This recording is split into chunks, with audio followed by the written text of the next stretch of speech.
Okay, anyway, there's been quite a few patch notes since the game actually came out, so we did a little tier list update since everyone's been asking for it. Everyone's got to know what to main, even though the game's already out for some reason. So we'll start at the top. So in the S tier, we've got no tanks because I don't think any tanks are specifically better than any other tanks, like all the other tanks. So when someone asks me, "Oh, what's the best tank?" I'll tell them, most of the tanks are pretty equal. So there's no tanks in S tier. Healers, I think Resto Shaman is showing itself to be a cut above as everyone expected. If you'll turn your eyes to Exhibit A, here is the top runs on Raider.io. Like 40 of them plus are done with the Shaman. The next page is not much different.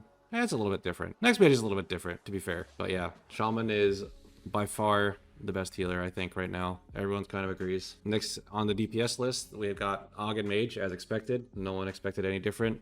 With the Arcane nerfs and Frost buffs, I think you can probably play either one. Both are definitely viable. And next, we've got Moonkin on the list. So next, we've got Moonkin on the list. People were massively undervaluing Moonkin, I think, on beta. And Moonkin just got a massive buff recently. I will ask you to turn your eyes toward Exhibit B. This is a log from yesterday where we had Bernardillo and Florky in the same key, and the DPS gap is massive. All right, anyway, so all the Moonkins were sandbagging, as always.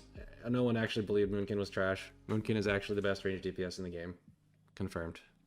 Not actually confirmed. Anyway, that's why I have Moonkin in S tier. Next, we've got Frosty K, somehow still not nerfed. And then the Shamans, Enhance, and Ellie are both quite good. I don't see them finding a way like into the quote-unquote meta comp with Resto Shaman being like as prevalent as it is, and also with Enhance being nerfed somewhat recently, but I still think they're both really good. They have D-Curse, Short Kick, AoE stops are all super useful, so I'm putting them in S tier. And then we've got Assassination Rogue, just does massive damn. Doesn't really do much other than that, so I don't see it being part of the quote-unquote meta comp either, but damage aspect I think is enough to warrant an S tier ranking for Assassination Rogue. All right, next we go to A tier. So I've put most of the tanks here. As you can see, all the tanks except Paladin and Brew are here. Every time someone asks me, "Oh, what's the best tank?" I'm like, well, just play anything except Paladin and Brew. And that's what I mean it. I do mean it.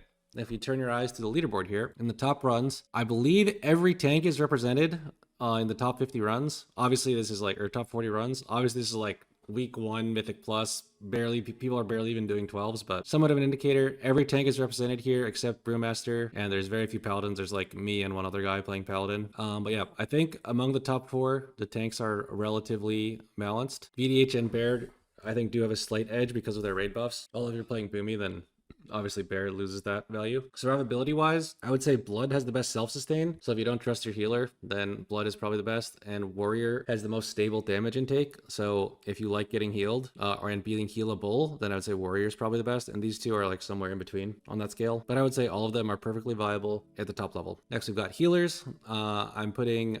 I was originally only had Prez and Disc here, but after looking at the leaderboard, Ortimus has proven to everyone once again that Mistweaver is perfectly viable at the top level. In fact, I think most of the healers are viable at the top level, but since, Mistweaver has some top keys done, I'll put it here. I believe it recently also got buffed.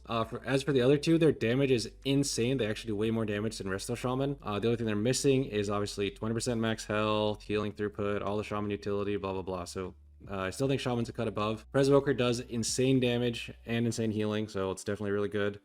And Disc Priest does the highest damage and healing of all the healers, in my opinion. Its main 2 weaknesses are 1, it has no kick, and 2, spot healing. So if you can get around those, I think Disc is actually bringing the most out of all the healers. However, those are, kind of hard to get around. That's why Shamans I have an S tier. All right, next for the rest of the melee, I feel like Ret, Windwalker, Fury Warrior, Sub Rogue, Havoc, and Unholy are all pretty good. Like, they all do decent damage, but they're not like... They don't have like the overpowering AoE of an Assassination Rogue. They don't have like the damage of a DK or a Frost DK or, an Enhanced Shaman or an Ellie Shaman. So I've got them all in A tier. I think they're all perfectly playable. They do fine damage.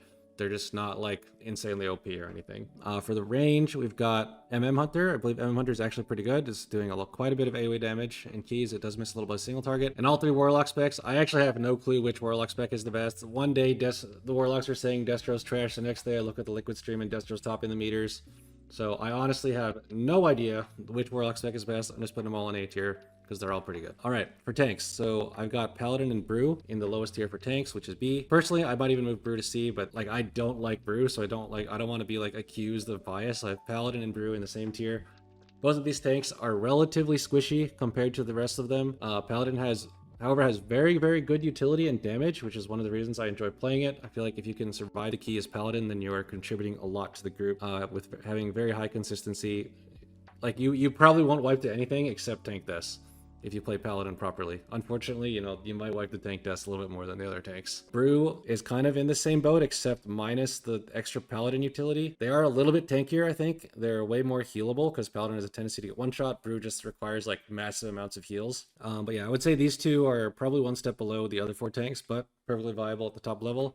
I myself will probably be playing Paladin in whatever level keys that the group will let me play in. So yeah, those are the remaining 2 tanks. For healers, Resto Druid has received buff after buff after buff. Unfortunately, it seems like those buffs are not actually enough because Resto Druid is in such a bad spot. Even damage-wise, Resto Druid is not even the king anymore. It used to be considered like the high damage healer, like you would bring a druid if the key didn't require that much healing, but now it doesn't even do as much damage as Presovoker and Disc Priest, and even Shaman is catching up with some of the damage buffs it got, so we're leaving druid in the B tier along with Holy Paladin and Holy Priest.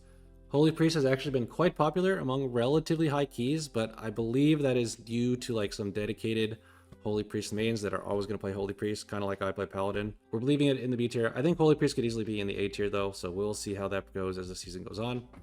For the rest of the DPS here, we've got Outlaw Rogue in the B tier. Outlaw Rogue actually was seeming to perform pretty good in the raid, and then it got completely shot down by Blizzard. On top of that, it's just not that good for the dungeon pool. Like outside of Mists of Turn of Scythe and a couple other dungeons, there's a lot of uncapped AoE, which Outlaw is terrible at, and there's also a lot of like flying around, for instance, in Dawnbreaker, where you have to drop your buffs. So it's just not a great dungeon pool for Outlaw on top of nerf, so we're gonna put it in the B tier. Next, we've got Survival Hunter, which got nerfed since beta. I think Survival Hunter is okay. It's just another one of those like melees that doesn't bring too much and is kind of like a little bit squishy on top of that. Next we got Arms Warrior. Arms Warrior is actually quite good, I would say, but it is like kind of just why are you not playing Fury every time you see an Arms Warrior. I think it's like viable, but not as good as Fury Warrior, so we put it 1 tier below. Barrel Druid does bring Mark of the Wild, but the damage I think is a little bit undertuned. Did recently get buffed, but I still think it's a little bit undertuned, especially for like one of the squishier classes. Like you compare it to a DK, and DK is just immuning every mechanic and doing more damage, while Feral's like struggling for its life. You know, it does have Mark, but we'll leave it in the B tier for now. Shadow Priest is getting buffed somewhat soon. I still have it in the B tier because I think Shadow Priest is a little bit outshined by some of the other range, especially like Moonkin and Warlock right now. I could easily see it moving up to A tier after the buffs. We'll see how it goes for them. Right now I have it in the B tier. All right, now we'll go to the C tier. So we've got BM Hunter. BM Hunter is struggling from the classic problems that they've had in the past, which is that they have to commit way too many talent points if they want to do AoE damage compared to other specs. So you're like kind of have to pick if you're doing AoE or single target. So while in the raid they do really good single target, anytime there's cleave they're just hard suffering, and Mythic Plus has a lot of cleave in it obviously, so we're putting him in the C tier. Dev Evoker I think was not buffed enough, although apparently there is some hidden Dev Evoker lore that is being shown in the Race the World first, so we'll see after that ends if Dev Evoker ends up being moved up or down, or can't be moved down, so it ends up being moved up. Fire Mage, honestly I haven't seen most people playing Fire Mage. People have just been playing Arcane and Frost. Post buffs people may start trying it a little bit more, but I'm not sure. Fire Mage is one of those specs that you kind of expect Blizzard to buff until it's like overpoweringly OP, so we'll see what happens. So that is the tier list.